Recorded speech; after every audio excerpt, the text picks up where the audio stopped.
இன்றைய எபிசோட் நன்றாக இருந்தது. இன்றைய மகாநதி சீரியலில் காவேரி விஜயிடம் நதி அப்பளத்திற்காக செய்த மாடலிங் பற்றி கேட்டாள். அதற்கு விஜய் அது தனது மனைவிக்காக செய்த விஷயம் என்றும் நதி அப்பளம் மனைவியின் சொந்த தயாரிப்பு எனவும் கூறுகிறான். காவேரி அறையில் இருக்கிறாள்.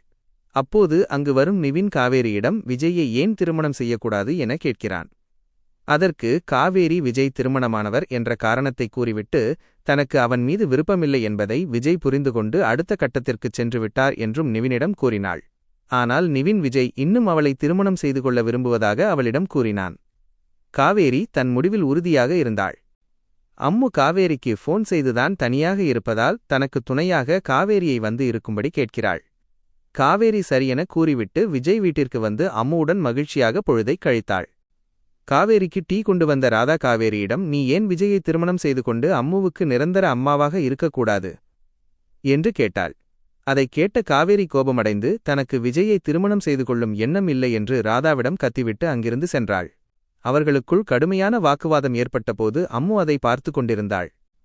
விஜயும் தாத்தாவும் வீட்டிற்கு வரும்போது அம்மு சோகமாக சோபாவில் அமர்ந்திருந்தாள். விஜயிடம் நடந்த அனைத்தையும் அம்மு விவரித்தாள். அது பற்றி ராதாவிடம் கேட்டபோது விஜயை திருமணம் செய்து கொள்ளுமாறு கூறியதாகச் சொல்கிறார். வீட்டிற்கு திரும்பியதும் காவேரி தனது குடும்ப உறுப்பினர்கள் அனைவரையும் அழைத்து தான் திருமணம் செய்து கொள்ள தயாராக இருப்பதாக கூறினாள். அதை கேட்ட அனைவரும் மிகவும் மகிழ்ச்சியடைந்தனர். இத்துடன் இன்றைய எபிசோட் நிறைவடைந்துள்ளது.